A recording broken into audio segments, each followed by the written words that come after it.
Hello, everyone, and welcome to episode 10 of the ReNouned podcast.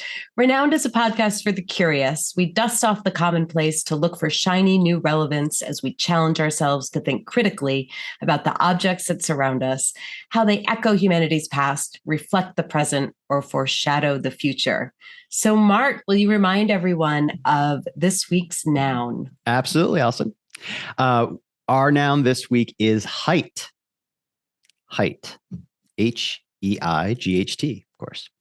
I love this one just because, although I came into it, I remember reading it kind of in the middle, but I don't know. I just love this one because it feels so, it's very different, right? It's such a, I don't know. We came into this thinking common things around us. I mean, technically this is always around us, but it's not sitting in the room with us. I like this one more abstract.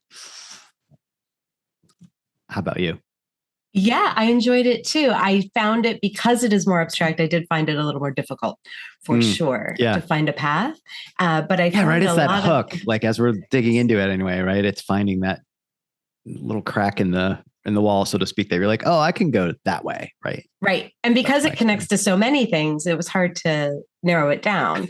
Right. In more, sometimes we get a word which you can go in many directions, but it's very concrete. This one was just a little hazier, but I really enjoyed it, and I'm really excited for today. Concrete, like highway. Oh, I was going to say favorite? And dirt, but yeah, nice. Highway. All right. Well, great. Let's. Shall we roll? Let's roll our dice. Die. Ah, I infected you with use of dice for die. You did. It's now in my brain. What did you get, Mark? Sorry, forgot. 2. 3. There you go. Boom. Okay. So I will jump right into my quick hit. Yeah. Let me. After Mark puts 15 seconds on the timer to see if he can keep me pithy. Right. And go. Humans have long had an obsession with height, and not just our own. Just like we're attracted to shiny objects, we also seem to be attracted to tall things. And today we'll explore that. Nice. 2 seconds left. Okay.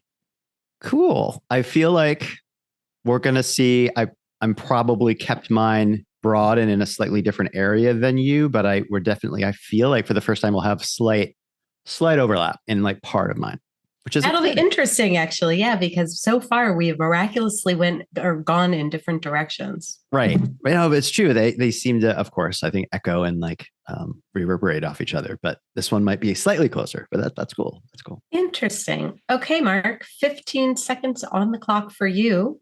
And all right. Human height is determined by the amount of bone developed, particularly in the limbs. It is the outcome of complex physiological variables. However, it is also the cause of complex sociological variables as well. 2 seconds left. We are very aligned today on multiple levels. Okay, I'm pretty sure based on that great quick hit that we did not go in the same direction. Oh, okay.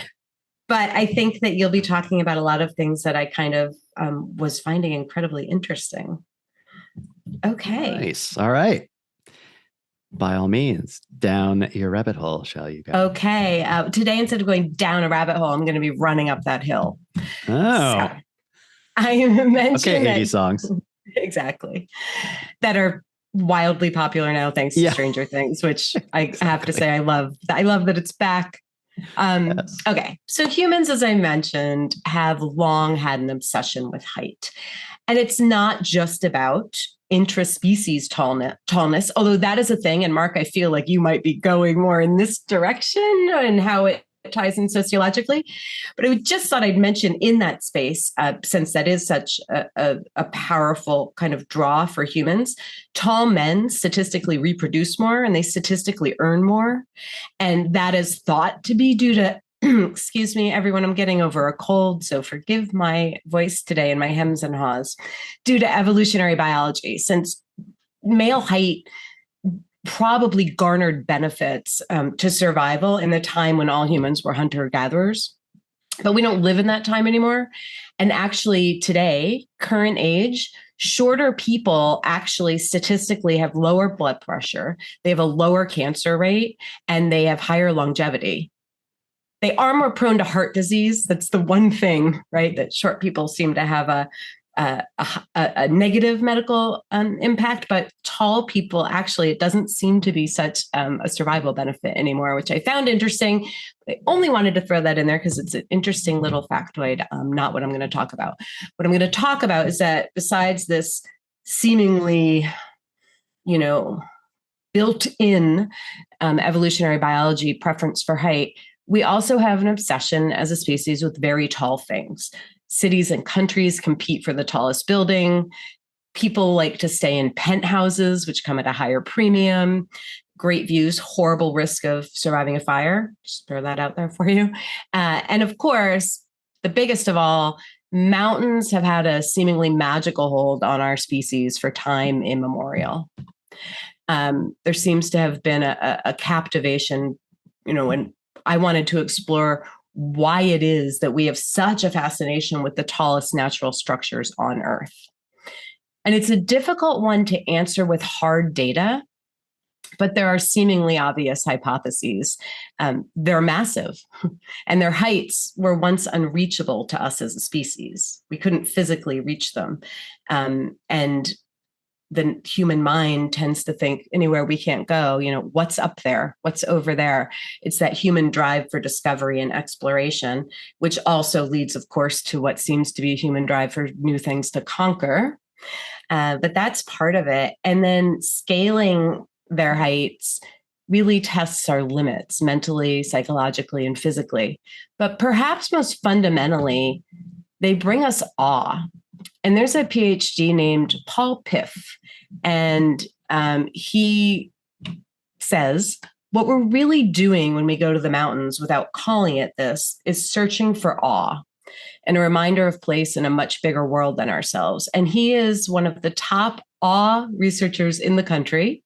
Did not know that was a thing, but now I do. And in fact, research in the space of awe finds that awe makes us more generous and even appears to reduce stress more than other positive emotional interactions. And there's a quote from Piff that says, awe helps to shift our attention toward the world that we're a part of and the needs of others. It's the antidote of narcissism. And Joseph Campbell captures the importance of awe in one of his writings. He was a literature professor and writer, probably most well known for his book, The Hero's Journey, but he has many, many books. And he explores myth and its relation to the human psyche. And he talks about how, anyone who's had an experience of mystery knows there's a dimension of the universe that's not necessarily always available to our senses. And there's a pertinent saying that he calls out from the Upanisads. These were Sanskrit holy writings, hard to pin down the dates, but they know it was somewhere between 800 and 300 BCE that these writings were created, and they formed the basis of Hinduism. And from the Upanisads, there is something that says, when before the beauty of a sunset or of a mountain, you pause and exclaim, ah, you are participating in divinity. Such a moment of participation involves a realization of the wonder and sheer beauty of existence. People living in the world of nature experience such moments every day. They live in the recognition of something there that is much greater than the human dimension. And I think of that kind of list of things that have drawn our species to mountains for time immemorial, this awe piece seems to be the most realistic to me. And people have had that draw towards mountains, but the modern sport of mountaineering didn't start until about 1865. And there have been amazing feats in mountaineering since then, but I wanted to primarily share the story of one man and what he has done. And I'm quite frankly amazed his story isn't more widely known. Alison, before you tell his story, I just wanted to please. jump in with one brief comment. It's kind of comforting for me to hear that this awe is helpful in some ways, as you said, the research shows, and also it may just be my modern sensibility around dopamine spikes and sugar and rushes and like all that comes in one flavor, so to speak. Like we're just chemically trying to find a high, and that high can also not be so good. And in ways, it feels like this is giving me a sense of variety of high, that there's an awe versus epinephrine rush versus a dopamine high. And you know what I mean? Gives it a little bit more color and variation, that it isn't just, oh, are we just addicted to riding awe in any sense we can get it, right? It feels more varied and better. I'm dumbing it down to just better, but you know what I mean? More beneficial that there's a variety than not just like. Yeah, I love that you said that, because I think if you talk to a lot of mountaineers and you've talked to people, critics of mountaineers, you'll hear, they're in it for the adrenaline rush, just what you were saying, Mark, some sort of chemical rush we get from putting ourselves in danger. But many of them will tell you their experience is much closer to what Joseph Campbell described and what this researcher described. It is more about this broader connection. I'm sure it's a combination of these things, but it's really apt that you brought that up. So I became obsessed with tales of mountaineering and the men and women who accomplished these amazing feats in 1997 when Into Thin Air came out. It's a book by John Krakauer, which chronicles the tragic climbing season on Everest in 1996, claimed 8 lives. And I am not a mountain climber. I enjoy the outdoors very much, but you're not going to find me engaging in extreme sports. I am not, physically built for it, probably not mentally built for it either. But I've always really enjoyed reading about people who do these things and what kind of human beings can accomplish at their best. And so this book came out and I read it, and I was, my mom will tell you I was obsessed with Everest for quite a while. So I know more than I have any right to about kind of the mountaineering world. But it wasn't until just last year, until 2021, that I heard of a man named Nirmal Persia. And it's his story I want to share with you today. Nirmal, he's known as Nims. He goes by Nims, so that's what I'll be calling him. Nims is a native Nepali, and he embarked on a quest to climb all 14 of the world's tallest peaks in under 7 months. If you know anything about mountaineering, you know that it doesn't sound possible to do. Quick, brief pause before going any further. I do want to share with you what we mean when we say the world's tallest mountains, because there are different ways to measure mountains. There are 3 ways. One is from sea level to summit. The second is from the center of Earth to the summit. And the third is from the base to the summit. And I'll talk just briefly about each of those. So Mount Everest is the tallest from sea level. And from sea level to summit is the standard accepted measure globally. So that is why Mount Everest is called the tallest mountain on Earth. It clocks in at 8,848 meters in height. It was named after George Everest. He was the British Surveyor General of India in the mid-1800s. And he had nothing to do with mapping where it was in the region. He had nothing to do with anything. He had retired, and someone wanted to name the peak after him when the British were renaming everything in the region. The Nepalese name was Sagarmatha, which is goddess of the sky. And the Tibetan name, because it straddles those borders, was Chomolungma, which means mother goddess of the universe. So the 2 of those are very similar. That George was my Everest, nickname in college. I like that you were known as mother goddess of the universe. To Everest's credit, he demurred. He said, I had nothing to do with citing this mountain. There are local names for this mountain. Do not name it after me. And they did it anyway. But I did want to give him a shout out, because I think our examples of, white colonists doing good things. Glad he bucked the trend and was like, I just breezed into town. Please don't name it after me. Yeah, that makes sense. So that's Everest. If we measure from the center of the Earth, so the Earth is apparently not perfectly spheroid. It actually bulges more at the equators. So if you measure from the center of the Earth, you will find that the highest mountain in the world is in Ecuador, and it's called Mount Chimborazo. And it clocks in its summit from sea level, clocks in at 6,263 meters. So more than 2,000 meters shorter than Everest. But if you measure from the center of the Earth, it's over 2,000 meters taller than Everest. So here's my hypothesis, and tell me if if you know, you may or may not know this from your research, but my gut tells me, now here's where I'm having trouble.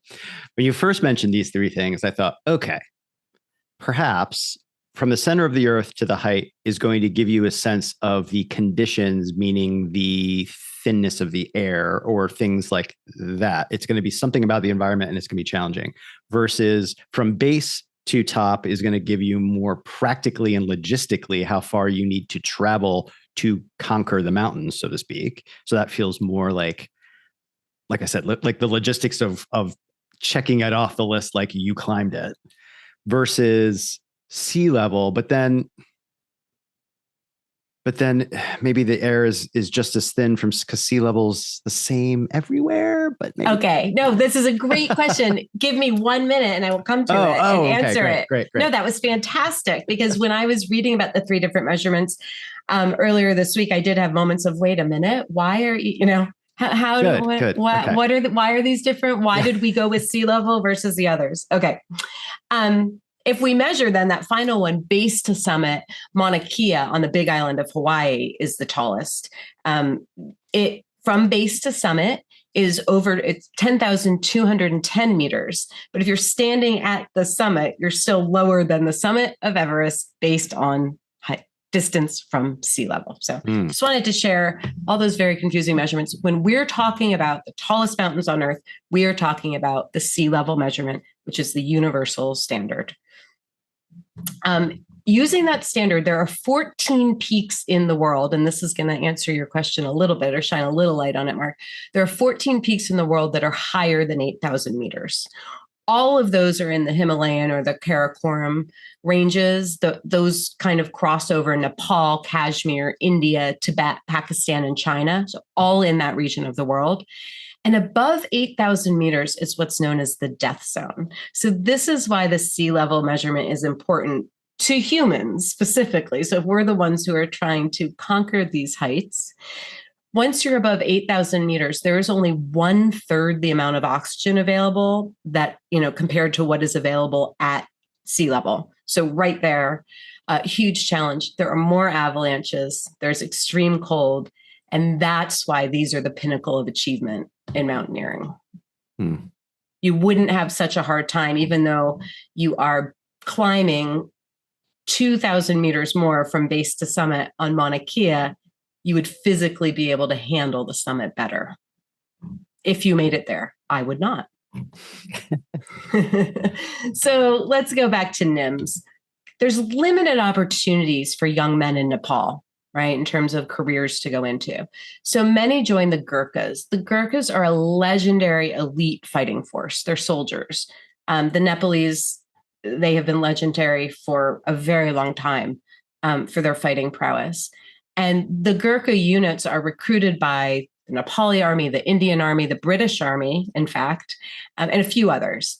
And they're so renowned, they are so elite that former Indian Army Chief of Staff Field Marshal Sam Manekshaw once stated, quote, "If a man says he is not afraid of dying, he is either lying or he is a Gurkha."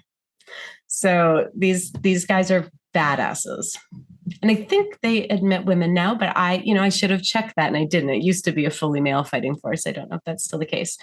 So after 7 years of service in the Gurkhas, NIMS applied for one of the British Special Forces, and he was the first Gurkha ever accepted into that service, which focused on cold weather warfare. So he's pretty hardcore.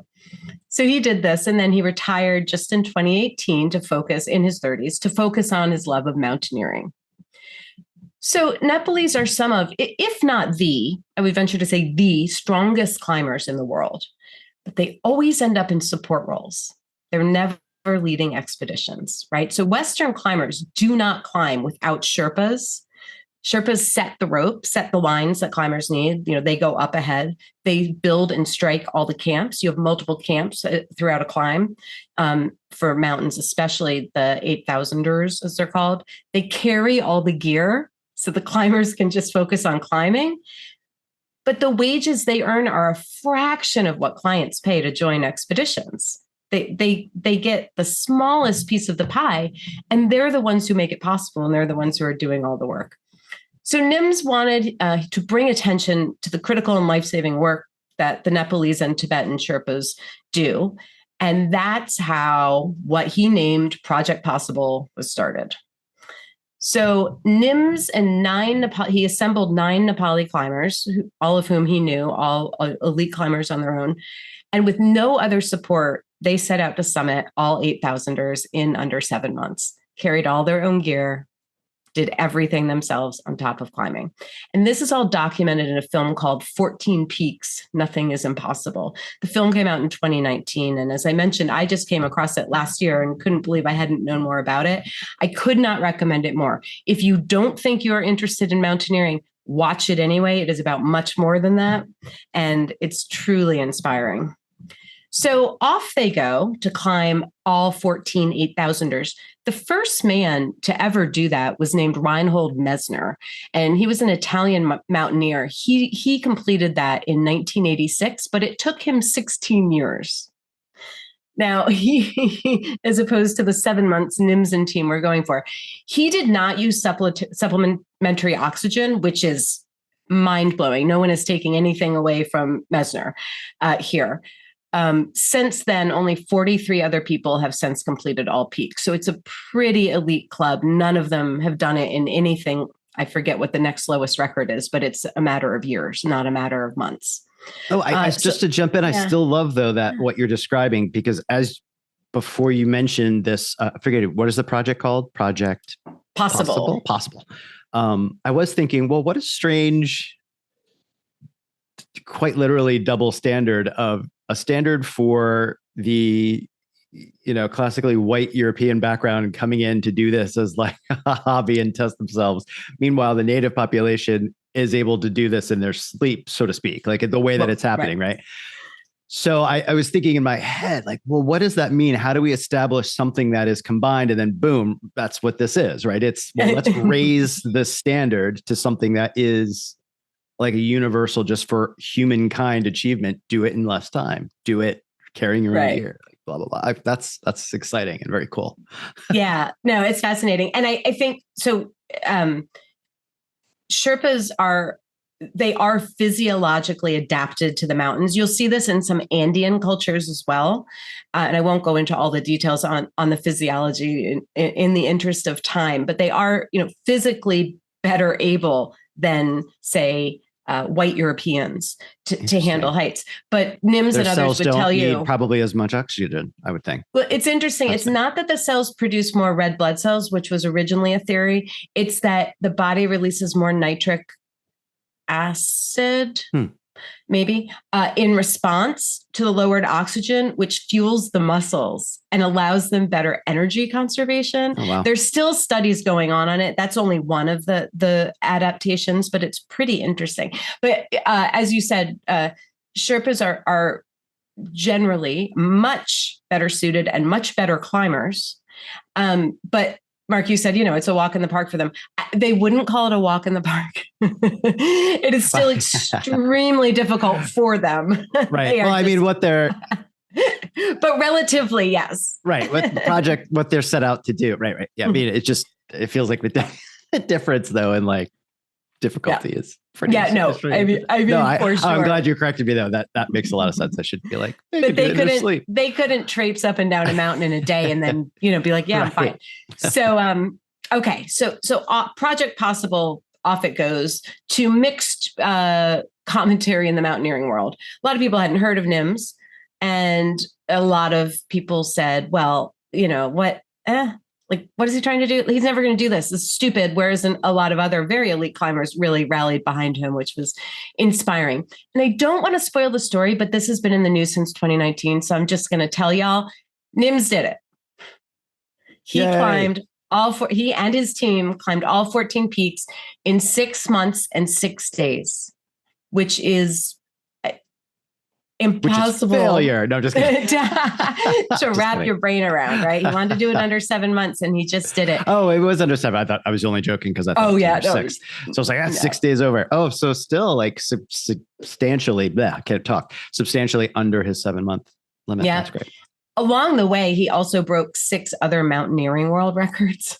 So he just because he could. He also, and again, please, I beg of you to watch this movie. You can get it on Netflix, and we will link it in the show notes and on the website.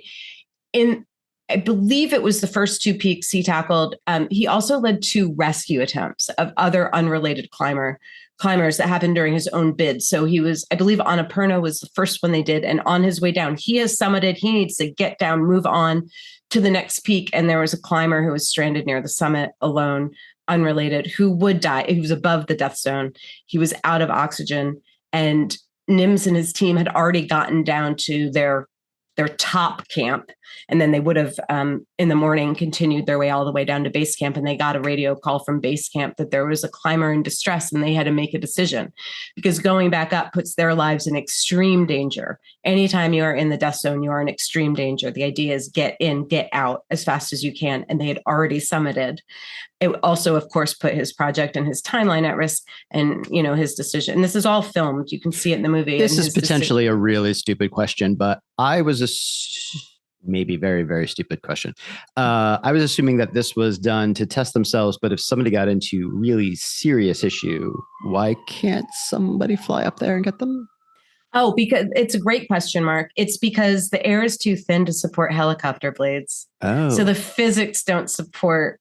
So they can only go so high on the mountain. So what they did eventually, I wasn't going to tell the story, but it's so good, I'm now going to. Don't worry, though. I'm near the end, so I won't take too much time with this. I just feel like someone's bound to develop a copter that is engineered to handle low oxygen. They haven't yet. Balloons, I think it's something about the mass of the air. But what they could do, the copters could get as high as Nim's highest base camp. So if they could get up back near the summit and get him down, which also getting yourself down, even as an elite climber, something. I love that. Maybe Mark, maybe this is what you will invent next.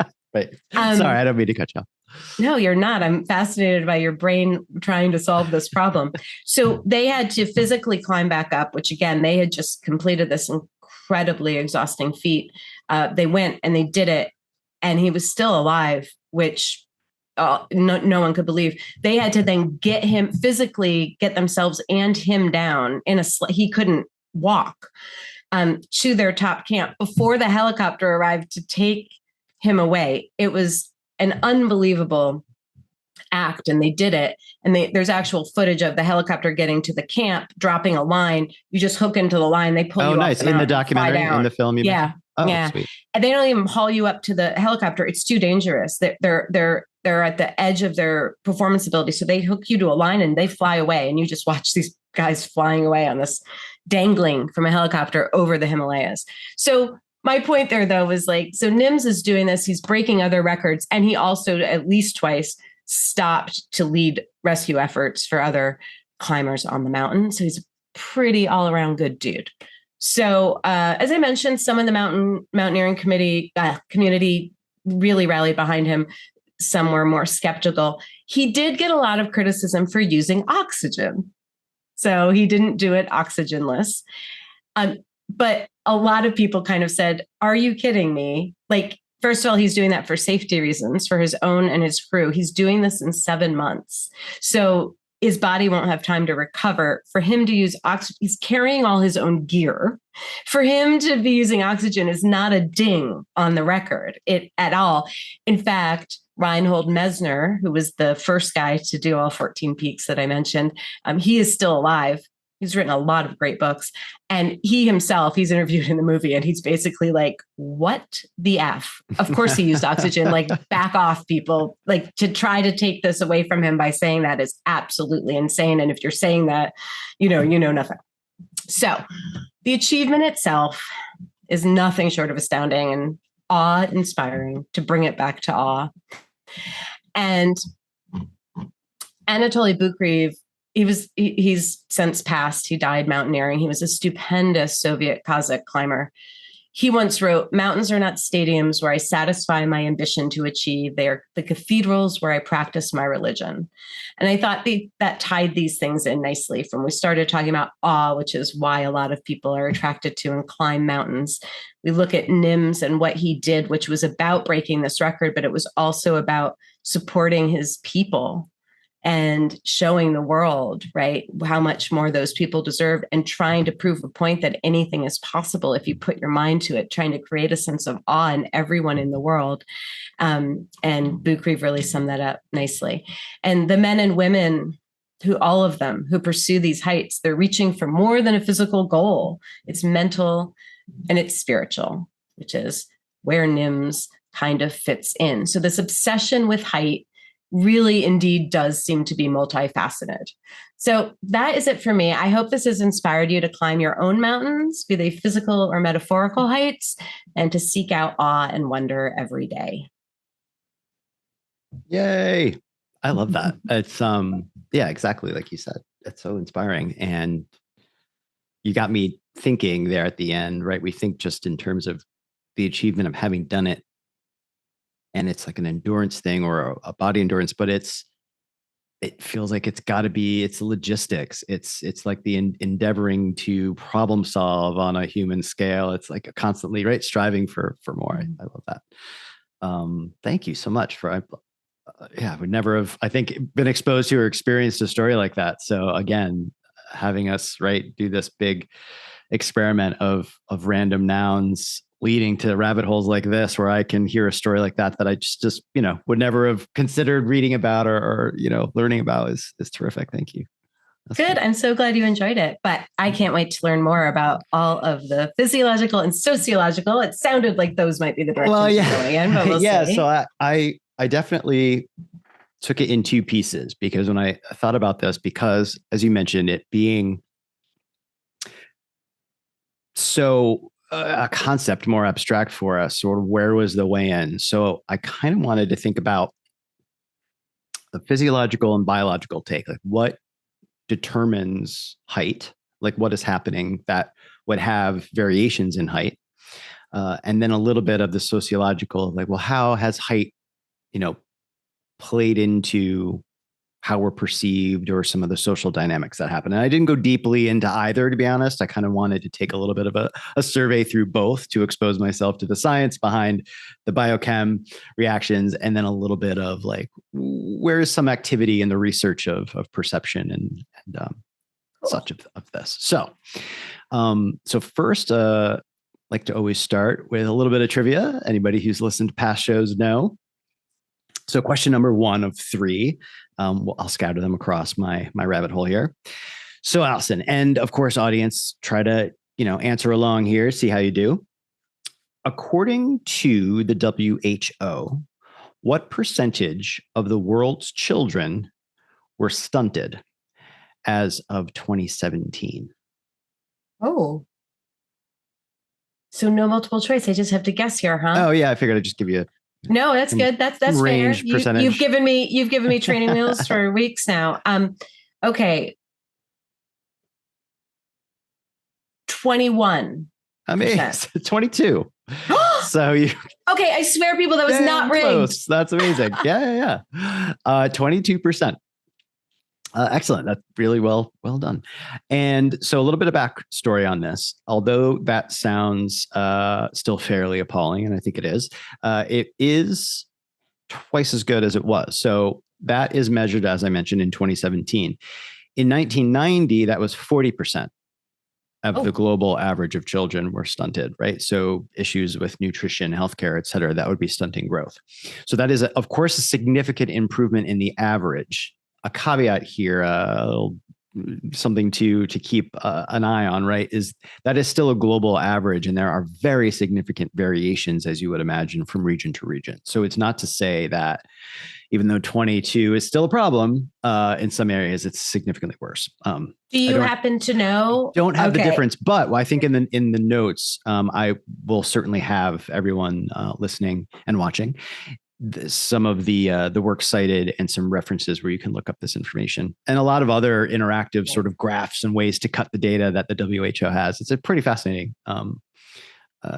thing. I think something that I learned as I dug into this research was that height is used as this marker. It's like a trait that we use for things like this to sort of peg to health and nutrition and that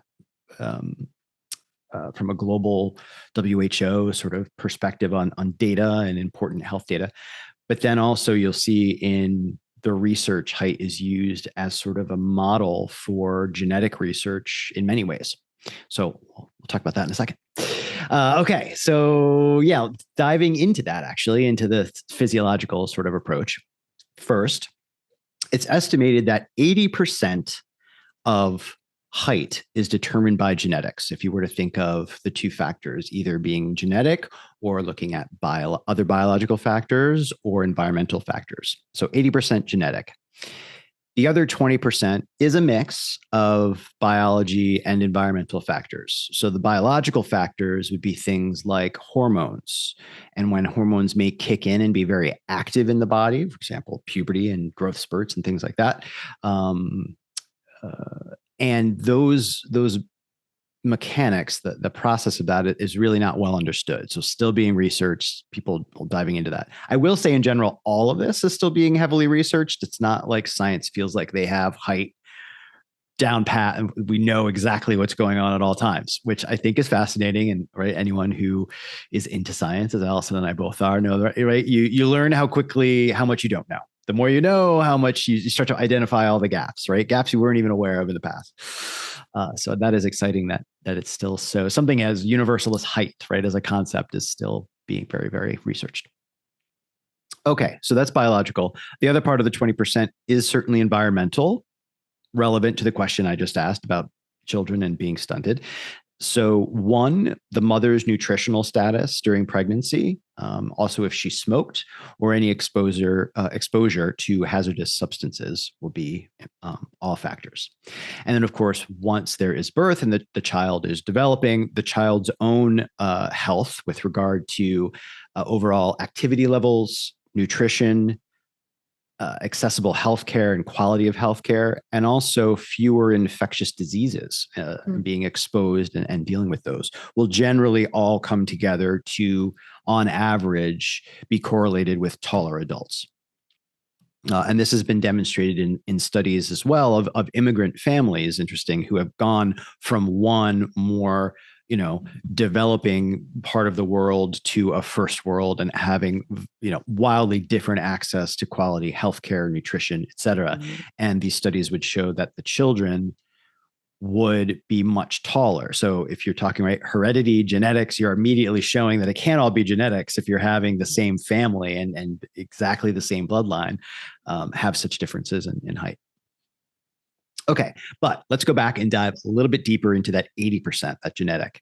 And I gravitate towards this. So audience, by all means, if you're not one to talk about receptors and proteins, I feel like I often go down this rabbit hole, especially when we talked about taste and the tongue and things like that. But I always find this sort of a fascinating way to kind of understand at the most basic level what's happening, and therefore why does that excite scientific researchers, and what advances in healthcare and under overall understanding of the science do these things unlock over time. So height is affected by a variety of different inherited genetic variables. It's very complex. It's not like it's just one thing. So therefore, the term that science uses is polygenic inheritance, right? If you were to just breeze through that, I think in a magazine, you wouldn't really think through to break it down, but that's what it means. Polygenic, many genes all coming together for you to inherit something. So therefore, it is very difficult to accurately predict the height of offspring from parents because there's so many different things involved, but they're working on it. And there's, we'll talk in a moment about some large studies that are pulling together hundreds of thousands of people to try to understand genetic markers that do contribute in this sort of matrix effect of polygenic inheritance. However, there are some very specific genetic mutations that researchers have sort of honed in on because they have such a rare but significant impact on height. So here's where we're talking about things like, for example, achondroplasia. And I'll break that down in a second, but achondroplasia accounts for 90% of dwarfism in humans. So if you were to see someone who has dwarfism, it's a very good chance, right? 90% chance that you're talking about achondroplasia.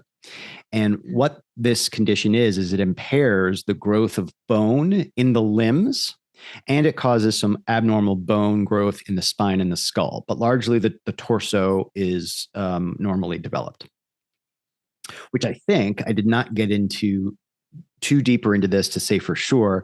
But, when I was reading about this, I think you think, well, gosh, how, not to sound too blunt, but how are they alive? How can the organs in that space have maintained to such a degree that they wouldn't have been so sickly that they might not have lived through development stages? I think that's largely why, as the torso is kind of normally sized. So you're not talking about the organs not having the space to function normally. There is, unfortunately, though, about a 20 to 50% occurrence of neurological impairment for children that are born with this, which, moving beyond the torso, you're talking about spine and skull abnormalities. I think that's where that comes in, unfortunately. So about 1 in 40,000 babies are born with this condition. And those who are born with it, 4 out of 5 instances are actually caused by spontaneous mutation.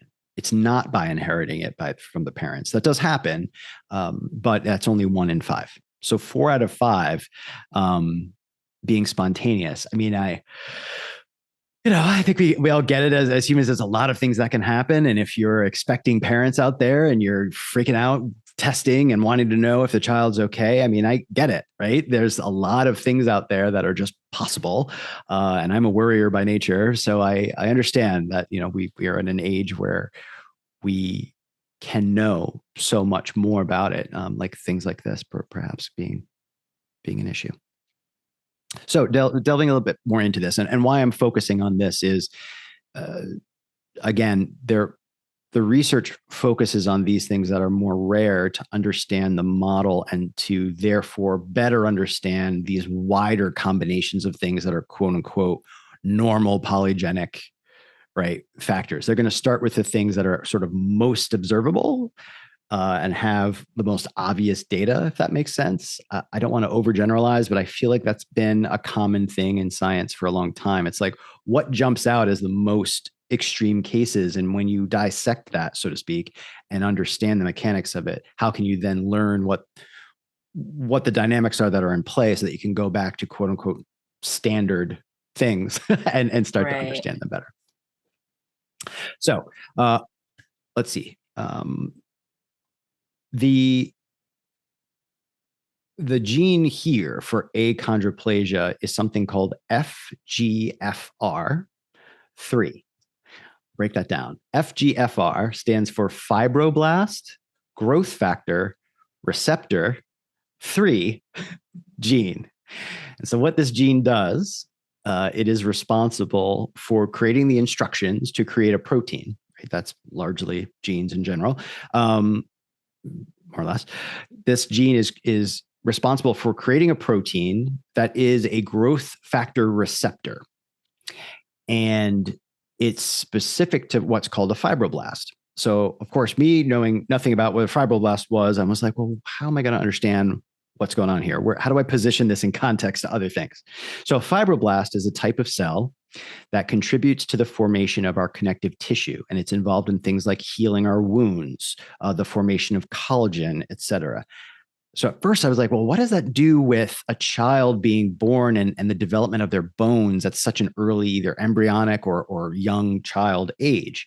Well, it seems that these fibroblasts are teachable very early on. And so a fibroblast can become what's called an osteoblast. Anyone who's a word geek like me and Alison, osteo being, of course, osteopaths are chiropractors in the UK. We call them chiropractors, but bones, right?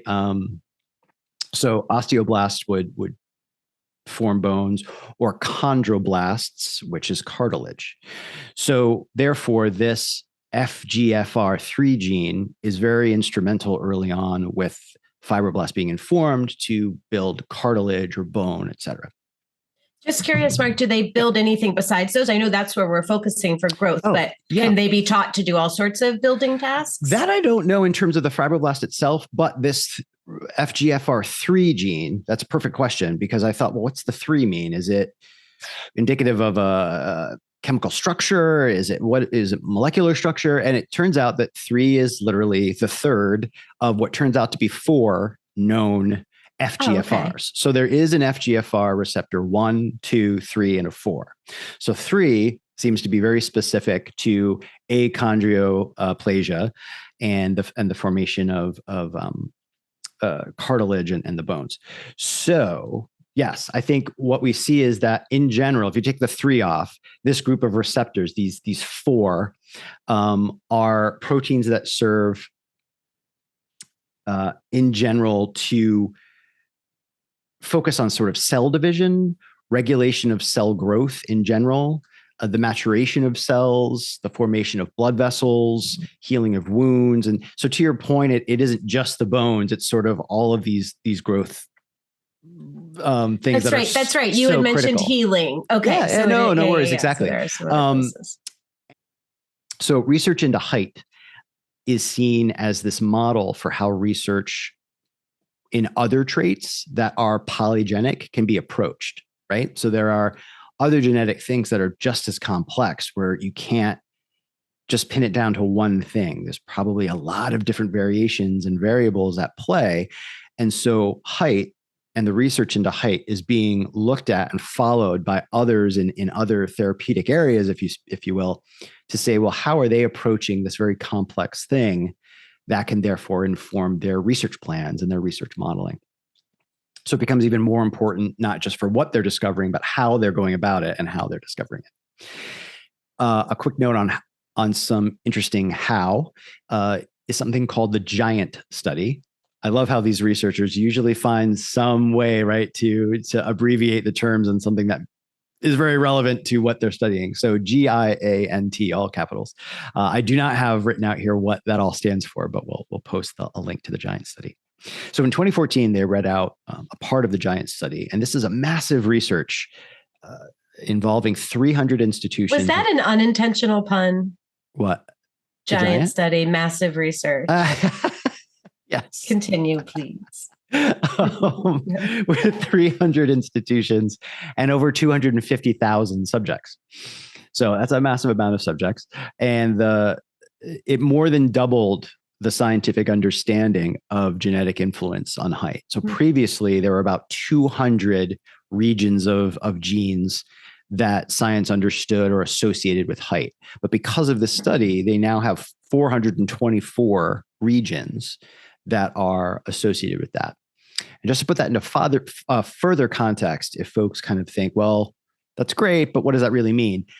Anytime we can and do that and find regions, it helps us find what we call mechanisms of action or delivery or things that we can target in genetic treatments. There are now entire genetic drug classes. And yeah, that can, slowly over time unlock, well, sometimes revolutionary and sometimes very quickly unknown, but usually the progress is slow to unlock and new treatments and advances in medicine and the science.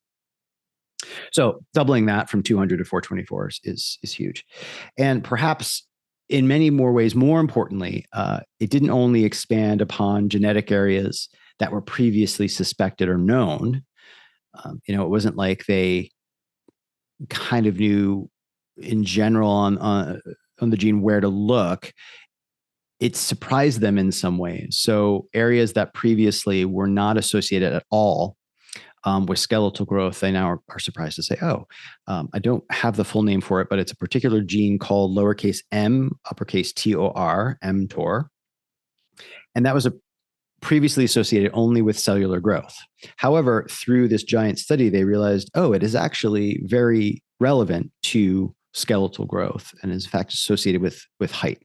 So this unlocks, again, a better understandings. And you never want to just disregard something, because this could be a key to unlocking a treatment for rare disease. And anyone out there that's listening, you would well know that when something in rare disease, it can be very difficult for science to find the money and the logistics to research that. So any light shining in the dark towards something that can help unlock treatments for rare disease is really important. Okay, trivia 2, Alison, and an audience, of course. According to the WHO, again, about how many centimeters taller are young adults born in 1990 versus those young adults that were born a century earlier? So about how many centimeters taller are young adults now versus a century ago? I can't believe you're making me do metric. I'm just kidding. I did the same thing with mountains because the rest of the world intelligently uses You're gonna the laugh. metric system. In my answer context, I did actually give feet. Put it with it. That's funny. I'm gonna guess 5 centimeters. Pretty close. So 8 or 9. Oh. So 8 or 9 centimeters, or about 5% taller now than their ancestors about 100 years ago. A little bit more context. We see that the global mean height for men increased from 162 up to a current 171 centimeters. Now that is going from 5'4" 100 years ago to an average of 5'7" now globally. And we also see that for women, this increased from 151 centimeters a century ago to about 159 centimeters. So that's going from 4'11" on average 100 years ago to a global current average of 5'3". Little factoid. All right. So my quick part 2, this is a little shorter, but it's a sociological take. And I ran across a study that gave me some insight on how the perceptions of relationship to height and earnings have changed. So previously, several studies have reported a direct correlation between height and increased earnings.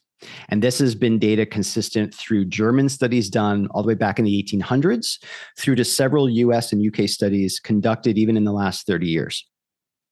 However, in 2014, it's changed. Sorry, I got excited. So there's new data. So I think you're going to tell us. Sorry. No. This is it's not all super uplifting, but it is a little different, the take on it.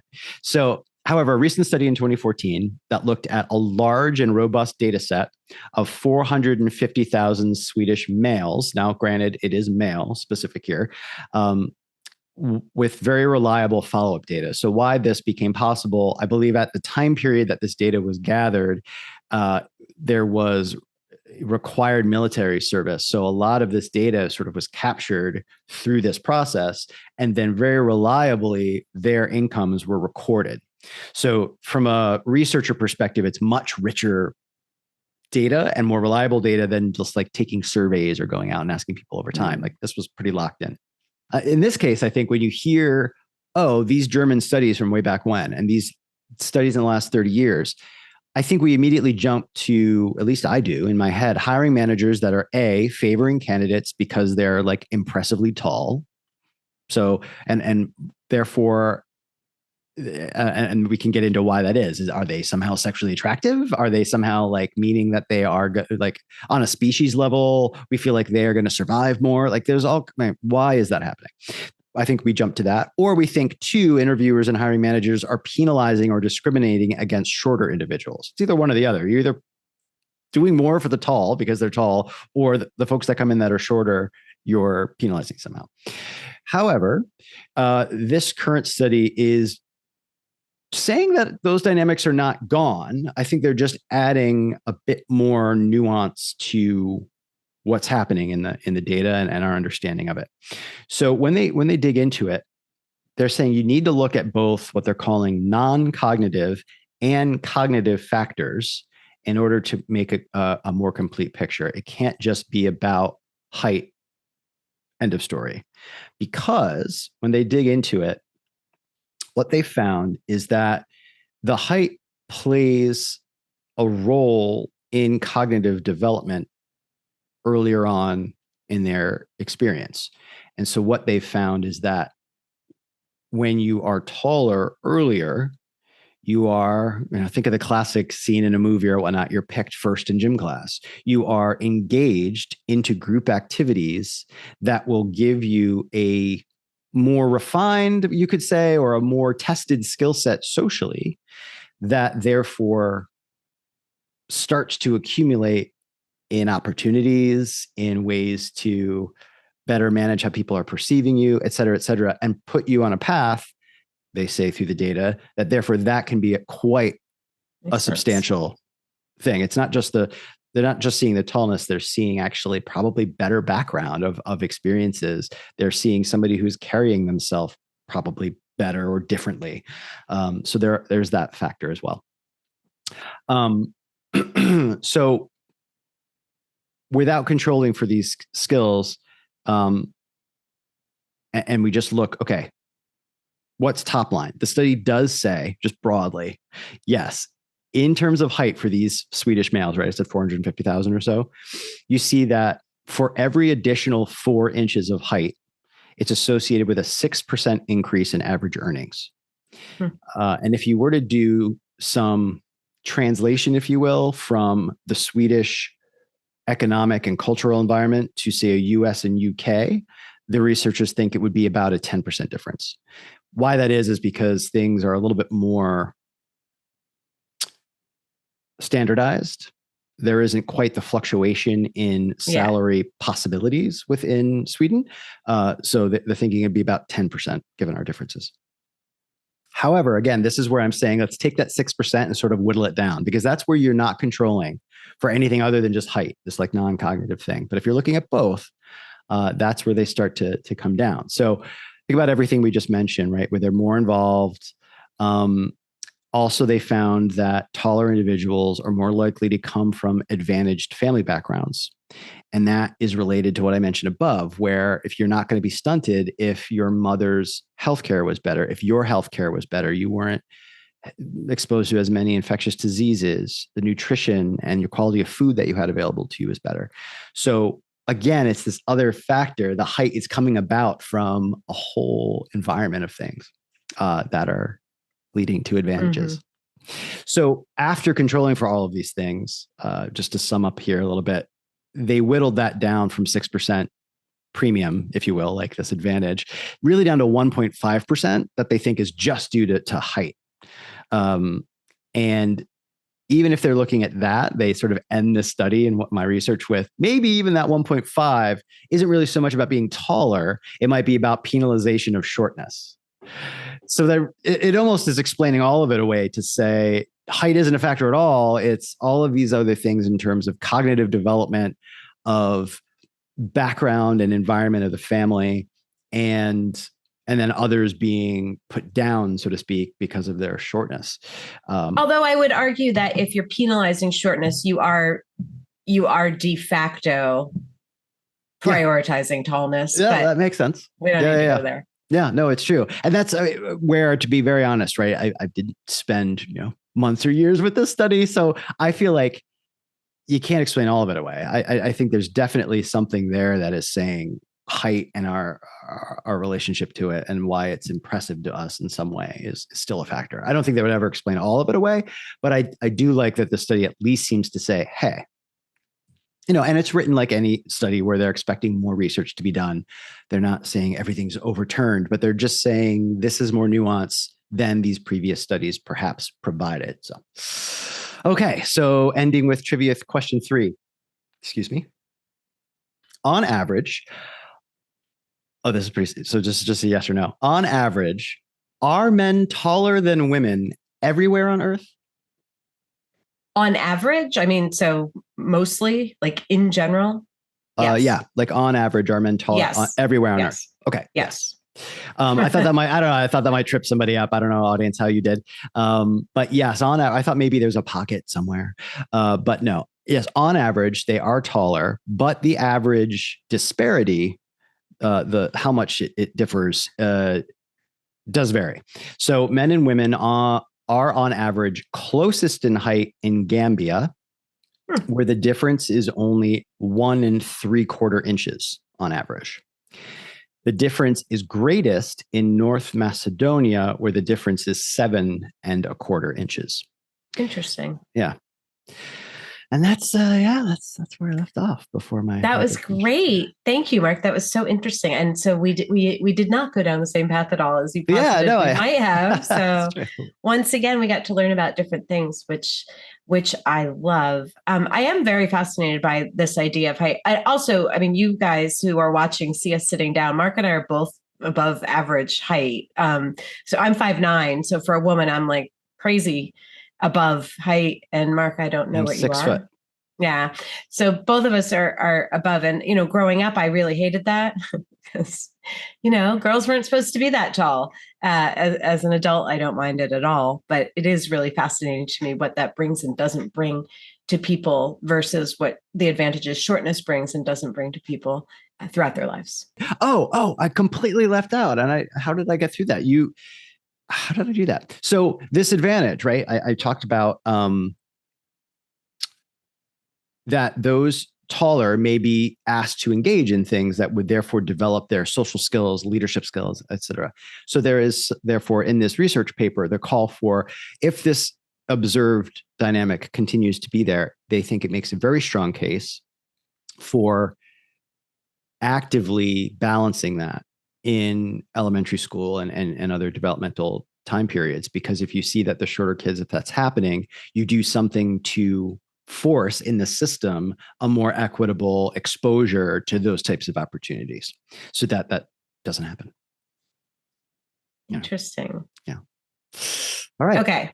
We're going to flip back now. So I'll jump in with my one big question, which is going back to the mountaineering world. So with humans having this desire to scale the heights, right? Achievement physically and metaphorically, mountaineering is more popular than ever. So it used to be only that very elite mountaineers who dedicated their life to climbing could summit Everest, for instance. There are many other peaks that are just as challenging, if not more. But now, and this was one of the main points of Into Thin Air, which was John Krakauer's book I mentioned in 1997 about the tragic climbing season in 1996 on Everest. One of the problems is anybody with enough money can pay an expedition company to take them up the mountain because they hire Sherpas to carry everything. I mean, that means they still have to train for at least a year and be physically fit.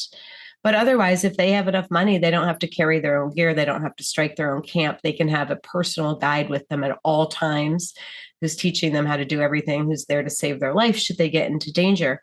And so a lot of factors combined in the spring climbing season in 1996 on Everest to cause the tragedies that occurred. Part of that was weather. Rogue weather is not uncommon on mountains. Weather can change at the drop of a hat, making it very dangerous. You can't predict it. But you also had so many people on the mountain that I've seen pictures of this going up certain parts of the climb route. It was a traffic jam of people. So you weren't getting to the summit in the amount of time that you would have expected because you were quite literally waiting to pass through certain areas. And if you don't get up and down in a certain amount of time, your chances of dying are a lot higher than the amount of time you spend in the death zone. So there have been a lot of conversations about what my big question is.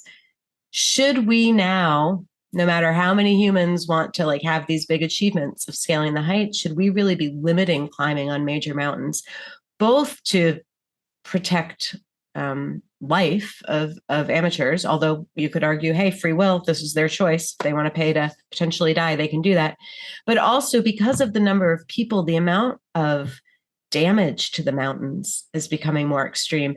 You look at pictures of base camp at Everest and higher up the mountain, there is trash everywhere. Because when you're climbing at those heights and you discard a oxygen bottle and you're not an expert climber, you're just throwing it on the ground. Carrying an ounce more of weight is a problem.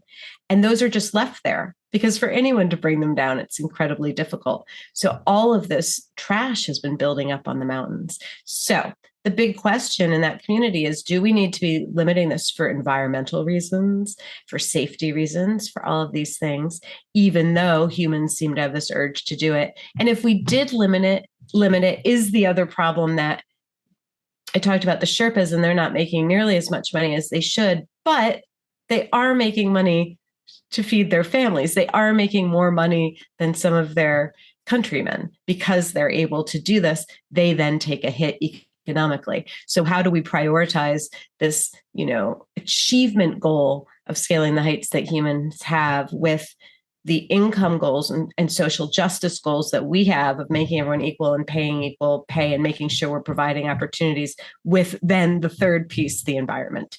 As usual, I don't know that there's an answer, but I'd love to hear your thoughts, Mark.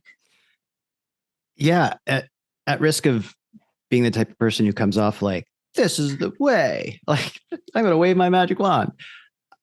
I feel like this is a classic example of how do you balance the individual versus community, the individual who wants to do this versus what's impacting others when somebody makes that choice.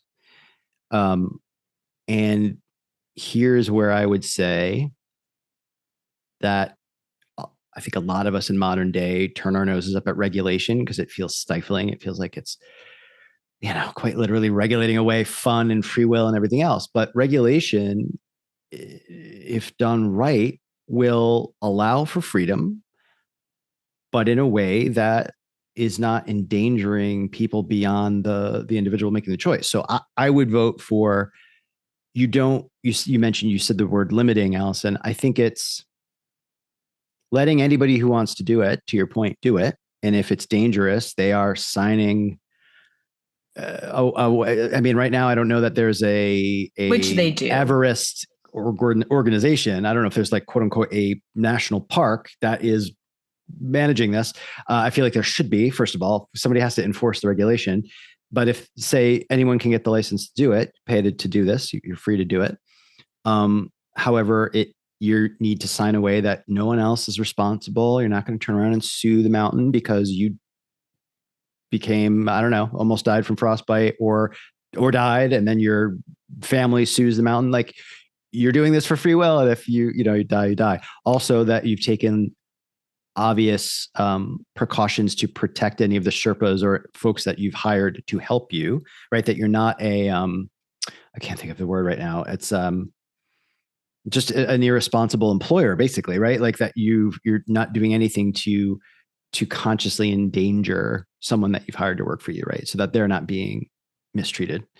Yeah. Because they're but desperate. The rub there, I think the rub there is, so the first part in terms of waivers, people generally sign up with expedition companies, and they do sign a waiver there, basically saying, I know I can die. I won't hold this company liable. The mountain spans multiple countries, so I don't think it's mountain specific. Also, Mount Everest would just laugh at your sorry ass. But the point you made about, okay, I need to say I won't endanger anyone else. If you are a novice climber who's relying in, for example, into thin air, there's one woman who was she was a New York socialite. She's paid her way onto this. She had to be dragged up the mountain at one point. She might think, well, hey, I can afford this and it's my choice. Like you said, I can make decisions for myself, but she is absolutely de facto now endangering other lives because the Korean professional climbers behind her have to wait 2 hours to wait for her to get through it. And their risk of death has now increased because somebody who doesn't have the expertise thinks that she can buy her way onto it. I meant to say the other part of it is it needs to be scheduled. And so say there was a multinational organization that becomes a quote unquote national, an international park or something like that. And the park organization allows people to climb it, but then also when they can. And I know that that's going to open up a huge can of worms of when is the time of year that is the premium time that's safer to do it versus others. Yes. Yeah. But to your point, it feels like that's going to be the only way to say it can't be just open season because yes, people will not respect the dangers that they're causing to others. So you'll have to have space and time between the parties. So it's not a traffic jam to your point. That feels like the only way to go because otherwise, and then of course to have rules of, even though to your point, it's incredibly difficult to worry about a water bottle. I think they're going to have to enforce that.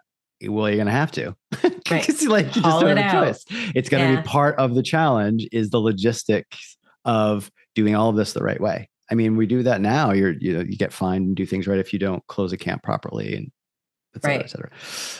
I mean, we do that here. I know that's not necessarily everywhere in the world.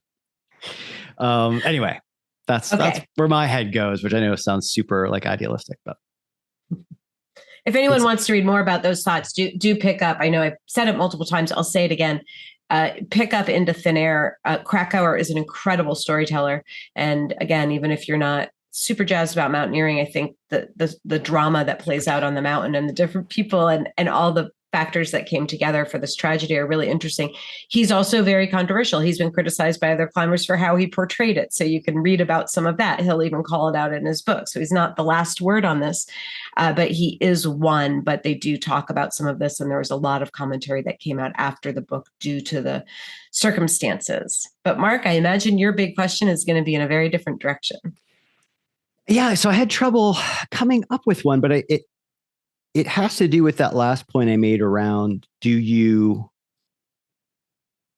institute changes in elementary schools and younger schools to balance that dynamic and sort of fight against this natural tendency for the taller to be engaged in things that therefore helps them develop certain skills that later become more correlated with higher earnings, right?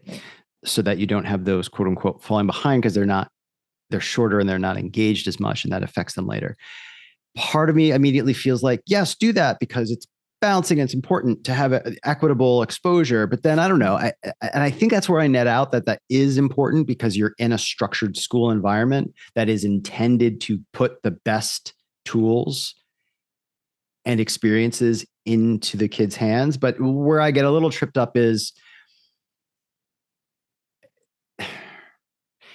we're attributing just the earnings metric to a whole large swath of behavioral experiences that could be leading those quote unquote, I hate to generalize this much, but I mean, that's what the research is doing, right? The shorter kids might be developing other skills that in the grand fabric of society are necessary. Like they're learning to do other things and they're learning other skill sets that are not attributed to what you could call jock social skills that become attributable to those that are hiring or have been hiring classically in time. Do you see where I'm going? It's like, do you really want to start to broadly tinker with that? Right. Or not? And this is a very provocative thing to call it. It is. Well, but just because what I'm about to say is like a term that people are going to be, it's a hot button issue, but doesn't that feel a little affirmative action-ish in terms of stepping in to artificially help somebody that we think is being, but I also want to draw differences because I don't disagree with affirmative action, that type of thing is important in that case because you have such demonstrated disparities of broad swaths of metrics. So that's where I'm calling it that as being it's similar in a thread, but I'm also being very clear that it can be very, very different in its impact and its background because I'm not, you know what I mean? Like, but something about it feels tricky. That's all I want to say in terms of do you or don't you tinker, socially engineer. Yes. I love that you kind of walked yourself back there a little bit because where I was going to go to your question when I heard it just now was, I said, when I heard it just now, as if I was trying to pretend like I'd heard it before. And I swear to God, this is the first time I've heard it. I don't know why it came out like that. Was that I do think it's very important for educators and, adults in general, parents, to be aware of all the potential factors that can limit children. But so sure, should we be educating our educators about the fact that shorter children may be being overlooked in certain ways? I think there are more important things to focus on. White children are getting way more privilege than Black and brown children in our schools right now. And I think that the disparity that causes in future earnings, for to name just one thing, is much faster. Girls are overlooked consistently in science and math classes. That has been changing more with the focus on STEM. Right. People have been much more aware of that. But I think we need to look at the way we're treating people based on the color of their skin and based on their gender. And sure, throw in their awareness of height differences can cause this. But I think focusing only on that, like you said, number one, I don't think the disparity has been proven to be big enough to merit it. And I think it's part of a broader ecosystem of all these other things. So on the privilege scale, I think there are things that are much more worrisome. So, okay, I think we should revisit our ratings from last week before we generate our new noun. So, Mark, were we both at a 5? We were both at 5, dead center. Yep. Okay, so I am going to actually raise mine up. I think I'm going to go to a 7.5. And I'm just doing that because I love Nimsa's story so much. And I love the metaphorical thinking about, heights metaphorically through mountains and how they signify awe and are linking us with our something bigger than us, linking us potentially with divinity and linking us with achievement, and then what Nims and team achieved and the fascination I have in the mountaineering world. So 7.5 for me. Nice. And I'm going to go to 8. Nice. I'm also I almost did that. Now I wish I had. No. Yeah, for the same reasons. I think when I came into this, I wasn't really sure if I was going to be that interested in what I found. I love that I was able through the research to find both the quote unquote higher science, like biological pinnings of what causes it, but then also start to see the social impact and things that we want to consider and keep an eye on. It's a richer topic than I expected it to be. So yeah. Excellent. Well, are you ready to give us our new noun? Yes, let's do it. All right. I'm all set up here. So this will be fast. 3, 2, 1. Slab. Slab. Slab. Wow. Huh. Okay. That's pretty wide open. That really is. And I have no ideas here. I have no initial ideas, which sometimes I do, but just because I love the word slab, like it's very like evocative of a lot of things. I'm going to go high. I'm going to be risky. I'm going to go with a 7.5. Okay. I am going to come in at 3. Wow. Okay. This is going to be fascinating. Only because, my gut reaction to this is it feels like I'm treading over past research with construction in my head. So I'm going to have to challenge myself to find a very different hook into the research. You know what I mean? But that may happen. I may find that and love it. So we'll see what happens. Yeah, it should be fun. Okay, you ready to read us out, Mark? Yes, of course. So everyone, thank you very, very much for tuning in to our episode 10. We want to thank any listeners that have, both new and old listeners, so to speak. But if you've been with us since the beginning, we love this milestone of 10 episodes now. Is a nice thing for Alison and I to celebrate for the still fledgling podcast. We, of course, welcome your feedback and interaction on social media. Please find us at ReNouned Podcast on Instagram. We are no longer on Twitter. That was a conscious effort to abandon Twitter for many reasons that are probably obvious to many of you. We do have our website, ReNounedPodcast.com. Please check that out. You can find a little bit more information, context, some works cited that we do not, references, right, that we don't post necessarily in the show notes. So please check us out there. And we thank you very, very much for tuning in. Check us out in a couple weeks' time when you will hear us talk about slab. Thank you very much, everybody. Thanks, everyone. Bye-bye.